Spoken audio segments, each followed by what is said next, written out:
एक लड़का जिसके पास ना डिग्री है, ना पैसा, ना कोई पहचान, लेकिन उसका दिमाग इतना खतरनाक है कि बड़े बड़े जीनियस भी उसके सामने कुछ नहीं। दिन में वो सिर्फ एक सफाई कर्मचारी है और रात में ऐसे सवाल हल करता है जिन्हें सॉल्व करने में प्रोफेसर को सालों लग जाते हैं। लेकिन असली कहानी उसके दिमाग की नहीं है, उसके अतीत की है।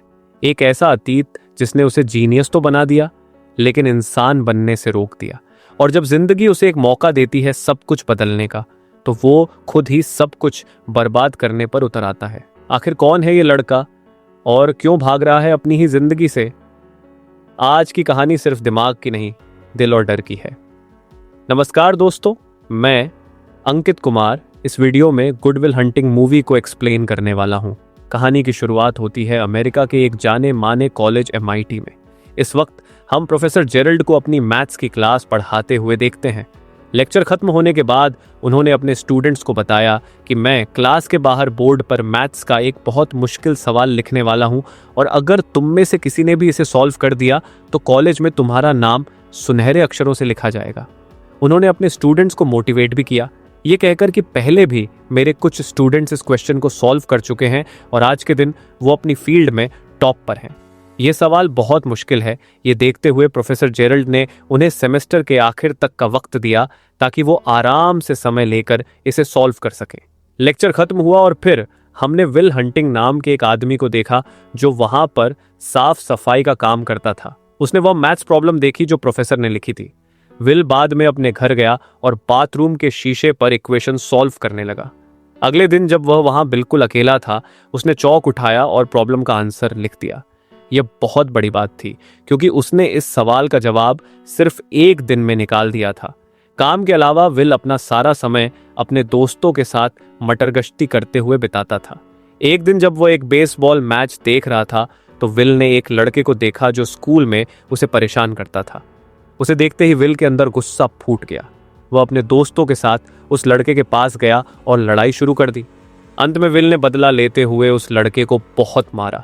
मामला ज्यादा ना बढ़ जाए इसलिए उसके दोस्तों ने उसे रोक दिया, लेकिन तब तक पुलिस वहां आ गई। जब पुलिस वाले ने उसे रोकने की कोशिश की तो उसने पुलिस वाले पर ही हमला कर दिया, जिस वजह से वह अरेस्ट हो गया। दूसरी ओर प्रोफेसर जेरल्ड को पता चला कि जो मैथ्स प्रॉब्लम उसने लिखी थी वह सॉल्व हो चुकी है। वो तुरंत चेक करने गया और देखा कि किसी ने सच में उसका क्वेश्चन बिल्कुल सही सॉल्व कर दिया था। उसने अपने कुछ होशियार स्टूडेंट से पूछा कि यह तुम लोगों में से किसी का काम तो नहीं है, लेकिन जब उन सब ने मना कर दिया तो प्रोफेसर एकदम चौंक गया। खैर, प्रोफेसर की अगली क्लास पूरी तरह भरी हुई थी।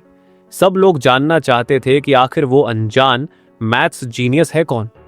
प्रोफेसर ने कहा कि जिसने भी यह सॉल्व किया है वह आगे आए, मैं उसे उसका प्राइज देना चाहता हूं। लेकिन पूरी क्लास एक दूसरे को देखने लगी, कोई भी आगे नहीं बढ़ा। जब कोई सामने नहीं आया तो प्रोफेसर ने कहा कि मैं एक और मैथ्स प्रॉब्लम लिख रहा हूं जिसे सॉल्व करने में मुझे खुद 2 साल लगे थे। अब तुम में से जो भी वह जीनियस है इसे तो एक दिन में सॉल्व नहीं कर पाएगा। वहीं दूसरी ओर विल अभी जेल से बाहर आया ही था। उसने अपना साफ सफाई का काम किया और तुरंत प्रॉब्लम सॉल्व करने लग गया। उसी वक्त जेरल्ड अपने ऑफिस से बाहर आया और उसने विल को बोर्ड पर लिखते हुए देख लिया। उसने विल को रोकने की कोशिश की, सोचा कि वह ऐसे ही कुछ लिख रहा होगा। प्रोफेसर को अपनी तरफ आते देख विल वहां से भाग गया। बाद में जब प्रोफेसर वापस आया तो उसने देखा कि विल ने सच में उसकी प्रॉब्लम सॉल्व कर दी है, जिसे सॉल्व करने में उसे खुद 2 साल लगे थे। अब उसे पता चल गया था कि वह सीक्रेट मैथ्स जीनियस कौन है। इसके बाद विल अपने दोस्तों के साथ बार में बैठा था जहां वह अपनी रोज की तरह मस्ती कर रहा था। तभी उसके दोस्त चक्की ने कुछ लड़कियों को देखा और उन्हें इम्प्रेस करने के लिए उनके पास चला गया। उसने खुद को MIT का स्टूडेंट बताकर शेखी बघारनी शुरू कर दी, लेकिन तभी एक लड़का बीच में आ गया और उससे सवाल करने लगा। वह समझ चुका था कि चक्की झूठ बोल रहा है। उसने हिस्ट्री के टॉपिक्स पर सवाल पूछकर उसकी बेइज्जती करनी शुरू कर दी। चक्की के पास कोई जवाब नहीं था, वह चुप हो गया। तभी विल वहां आया और उसने उस लड़के को जवाब देना शुरू कर दिया। विल की याददाश्त और नॉलेज इतनी तेज थी कि उसने उस लड़के को पूरी तरह चुप करा दिया। उसने यह भी कहा कि जो बातें तू बता रहा है वो मैंने लाइब्रेरी में पढ़ी हैं, उसके लिए मुझे हजारों डॉलर खर्च नहीं करने पड़े। यह सुनकर वह लड़का शर्मिंदा होकर वहां से चला गया। इसके बाद उन लड़कियों में से एक स्काइलर विल के पास आई। वह उसकी बातों से काफी इंप्रेस हुई थी। उसने उसे अपना नंबर दिया और कहा कि कभी टाइम मिले तो कॉल करना। विल ने वह नंबर लिया और जाते जाते उसी लड़के को दिखाया जो खुद को बहुत स्मार्ट समझ रहा था। दूसरी तरफ प्रोफेसर जेरल्ड उस लड़के को ढूंढ रहे थे जिसने उनकी मुश्किल प्रॉब्लम सॉल्व की थी। काफी खोजबीन के बाद उन्हें विल का पता चला और वह उसकी कोर्ट हियरिंग में पहुंच गए। विल पर पहले से ही कई केस थे और इस बार पुलिस वाले पर हमला करने के कारण मामला और गंभीर हो गया था। कोर्ट में विल ने खुद को बचाने की कोशिश की, लेकिन जज ने साफ कहा कि तुम्हारे ऊपर पहले से कई आरोप हैं और अब यह मामला भी जुड़ गया है। इसके बाद जज ने उसे जेल भेजने का फैसला सुनाया और बेल के लिए भारी रकम तय की। तभी प्रोफेसर जेरल्ड आगे आए और उन्होंने विल के सामने एक डील रखी। उन्होंने कहा कि मैं तुम्हें जेल से छुड़वा सकता हूं, लेकिन तुम्हें मेरी 2 शर्तें माननी होंगी। पहली, तुम मेरे साथ मैथ्स की पढ़ाई करोगे और दूसरी, तुम्हें एक थेरेपिस्ट के पास काउंसलिंग लेनी होगी। विल पहले तो इस बात पर हंसा, लेकिन उसके पास कोई दूसरा रास्ता नहीं था, इसलिए उसने दोनों शर्तें मान ली। जल्द ही उसने प्रोफेसर के साथ पढ़ाई शुरू कर दी, जहां उसकी तेज दिमागी क्षमता देखकर प्रोफेसर खुद हैरान रह गए। अब बारी थी काउंसलिंग की। विल कई थेरेपिस्ट्स के पास गया, लेकिन हर बार वह उनका मजाक उड़ाकर वापस आ जाता। वह उनकी किताबें पहले ही पढ़ लेता और फिर उन्हीं के सामने उनकी बातों को गलत साबित करता। कोई भी उसे समझ नहीं पा रहा था। आखिर में प्रोफेसर जेरल्ड ने अपने पुराने दोस्त शॉन मैगवायर से मदद मांगी।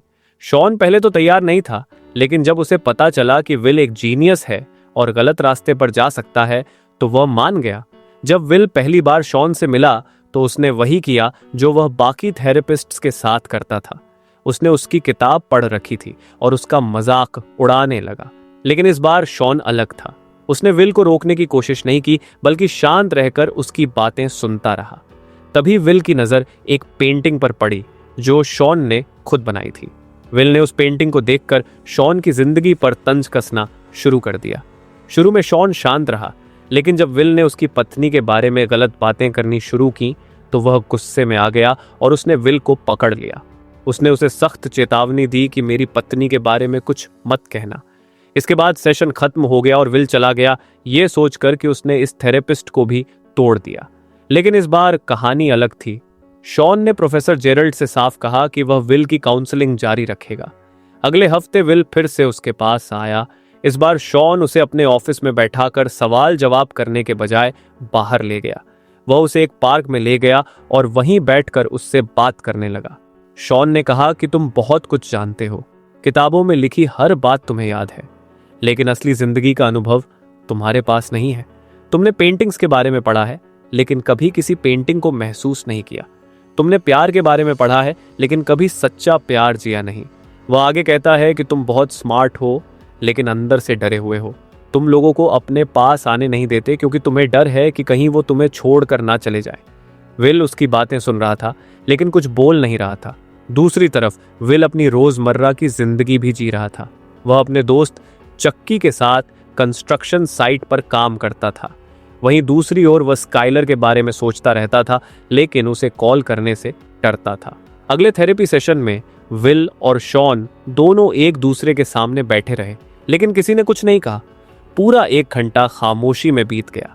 अगले सेशन में भी शुरुआत इसी तरह हुई, लेकिन इस बार विल ने चुप्पी तोड़ी और एक जोक सुनाया। शॉन समझ गया कि अब वह धीरे धीरे खुल रहा है। उसने विल से पूछा कि क्या उसकी कोई गर्लफ्रेंड है। तब विल ने स्काइलर के बारे में बताया। उसने कहा कि वह उसे पसंद करता है, लेकिन उससे बात करने से डरता है। जब शॉन ने पूछा कि क्यों, तो विल ने कहा कि वह बहुत अच्छी है और मैं उसके लायक नहीं हूं। अगर मैं उसके करीब गया तो सब खराब हो जाएगा।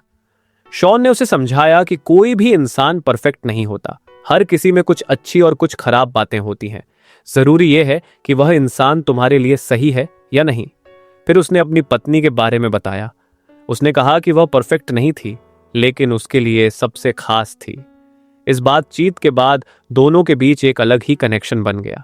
विल अब थोड़ा कंफर्टेबल महसूस करने लगा था। सेशन खत्म होने के बाद शॉन ने उसे कहा कि जाओ और उस लड़की से बात करो। इस बार विल ने हिम्मत दिखाई और स्काइलर के कॉलेज पहुंच गया। उसने उससे दोबारा मिलने के लिए कहा। स्काइलर ने कहा कि वह बिजी है, लेकिन जब विल ने उसका सवाल वहीं सॉल्व कर दिया तो वह मान गई। दोनों फिर से मिले और इस बार उनके बीच और भी ज्यादा नजदीकी आ गई। लेकिन अभी भी विल उससे अपनी असली जिंदगी छुपा रहा था। उनकी दूसरी डेट के दौरान स्काइलर ने विल से उसके परिवार के बारे में पूछा। इस बार भी विल ने झूठ बोल दिया कि उसके 12 भाई हैं। स्काइलर को थोड़ा शक हुआ तो उसने उससे नाम पूछ लिए। विल ने बिना रुके सारे नाम गिना दिए। जब स्काइलर ने दोबारा वही नाम पूछे तो विल ने फिर से उसी क्रम में सब दोहरा दिए। यह देखकर स्काइलर हैरान रह गई, लेकिन उसे कहीं ना कहीं लग रहा था कि वह सच नहीं बोल रहा। इसके बाद विल अपने अगले थेरेपी सेशन में शॉन के पास गया। इस बार उसने शॉन से एक अलग सवाल पूछा। उसने पूछा कि क्या तुम्हें कभी अपनी पत्नी से मिलने का पछतावा हुआ, क्योंकि अब तुम अकेले हो और इतना प्यार करते थे तो उसका खोना बहुत दर्दनाक रहा होगा। शॉन ने मुस्कुराते हुए उसे अपनी कहानी सुनाई। उसने बताया कि वह अपनी पत्नी से कैसे मिला था। एक दिन वह अपने दोस्तों के साथ एक बेसबॉल मैच देखने जाने वाला था, लेकिन उसने उस लड़की को देखा और उसके साथ डेट पर जाने का फैसला कर लिया। उसने अपने दोस्तों को छोड़ दिया और मैच मिस कर दिया। विल ये सुनकर हैरान रह गया। उसने कहा कि इतनी बड़ी गेम छोड़ दी सिर्फ एक लड़की के लिए। शॉन ने जवाब दिया कि हाँ, और मुझे इसका कभी पछतावा नहीं हुआ। वो मेरी जिंदगी के सबसे खूबसूरत साल थे। ये बात विल के दिल में कहीं गहराई तक बैठ गई। दूसरी तरफ स्काइलर अब विल के और करीब आ चुकी थी। उसने उससे कहा कि वह उसे अपने दोस्तों और परिवार से मिलवाए। विल ने अभी भी उससे अपनी सच्चाई छुपा रखी थी, लेकिन फिर भी वह उसे अपने दोस्तों से मिलाने के लिए तैयार हो गया। स्काइलर, विल और उसके दोस्त एक बार में मिले। स्काइलर को उसके दोस्त बहुत पसंद आए। सबने साथ में अच्छा समय बिताया। उसी दौरान प्रोफेसर जेरल्ड शॉन से मिलने आया और विल की प्रोग्रेस के बारे में पूछा। शॉन ने बताया कि विल धीरे धीरे खुल रहा है, लेकिन अभी उसे और समय चाहिए। प्रोफेसर जेरल्ड ने कहा कि वह विल के लिए एक बहुत बड़ी नौकरी ढूंढ रहा है। अगर विल इंटरव्यू दे दे तो वह आसानी से उसे क्रैक कर सकता है। लेकिन शॉन ने कहा कि तुम उसे मजबूर नहीं कर सकते। उसे खुद फैसला लेने दो कि वह अपनी जिंदगी में क्या करना चाहता है। इसी बीच विल को इस तरह की नौकरी में कोई दिलचस्पी नहीं थी। उसने अपने दोस्त चक्की को अपनी जगह इंटरव्यू में भेज दिया। एक दिन स्काइलर ने विल से कहा कि वह कैलिफोर्निया जा रही है और चाहती है कि विल उसके साथ चले। यह सुनकर विल घबरा गया। उसने साफ मना कर दिया। उसने कहा कि उसकी पूरी जिंदगी यहीं है और वह कहीं नहीं जा सकता। स्काइलर ने उससे पूछा कि अगर तुम मुझसे प्यार करते हो तो मेरे साथ आने से डर क्यों रहे हो। यह सवाल सुनते ही विल टूट गया। उसने पहली बार अपने अतीत के बारे में सच बताया। उसने कहा कि वह अनाथ है और उसका बचपन बहुत बुरा बीता है। जिन लोगों के साथ वह रहा उन्होंने उसे बहुत मारा पीटा। स्काइलर यह सुनकर रोने लगी और उसने कहा कि कोई बात नहीं, मैं तुम्हारे साथ हूं। लेकिन विल ने उसे दूर कर दिया। उसने कहा कि मुझे किसी की जरूरत नहीं है। असल में वह डर रहा था कि अगर उसने किसी को अपने करीब आने दिया और वह इंसान उसे छोड़कर चला गया तो वह टूट जाएगा। स्काइलर ने कहा कि वह उससे बहुत प्यार करती है और उसे कभी छोड़कर नहीं जाएगी। लेकिन विल ने झूठ बोल दिया कि वह उससे प्यार नहीं करता और यह कहकर वह वहां से चला गया। स्काइलर को अकेला छोड़कर विल वापस अपनी पुरानी जिंदगी में लौट आया।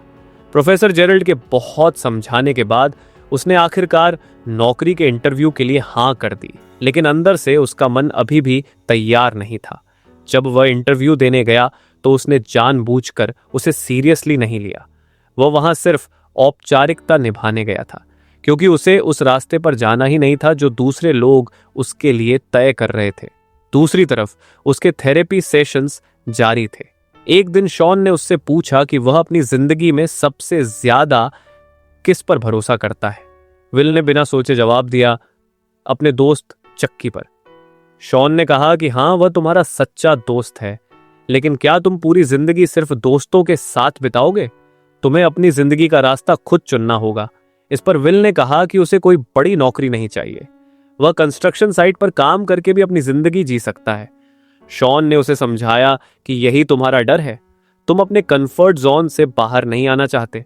तुम्हें डर है कि अगर तुमने कुछ बड़ा करने की कोशिश की और असफल हो गए तो तुम टूट जाओगे। फिर उसने सीधा सवाल किया, तुम अपनी जिंदगी में क्या करना चाहते हो? इस बार विल के पास कोई जवाब नहीं था। वह चुप रहा। शॉन ने गुस्से में कहा कि अगर तुम ईमानदारी से जवाब नहीं देना चाहते तो यहां आने का कोई मतलब नहीं है। विल गुस्सा हो गया, लेकिन फिर भी उसने कुछ नहीं कहा। इसी बीच स्काइलर कैलिफोर्निया जाने वाली थी। जाने से पहले उसने विल को फोन किया और आखिरी बार कहा कि वह उससे प्यार करती है। विल ने सब कुछ महसूस किया, लेकिन फिर भी उसने कुछ नहीं कहा। अगले दिन विल अपने दोस्त चक्की के साथ काम पर था। तभी चक्की ने उससे एक ऐसी बात कही जिसने उसकी सोच बदल दी।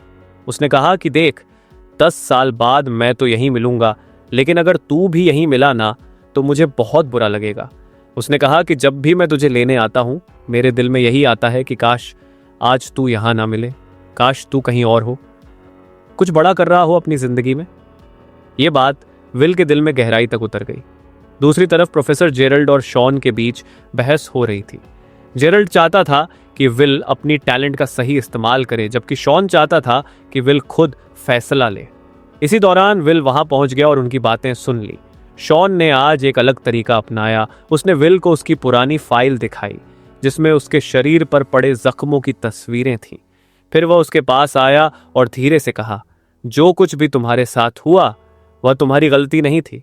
विल ने सिर हिलाया, लेकिन शॉन बार बार यही बात दोहराता रहा, यह तुम्हारी गलती नहीं थी, नहीं थी। धीरे धीरे विल टूटने लगा।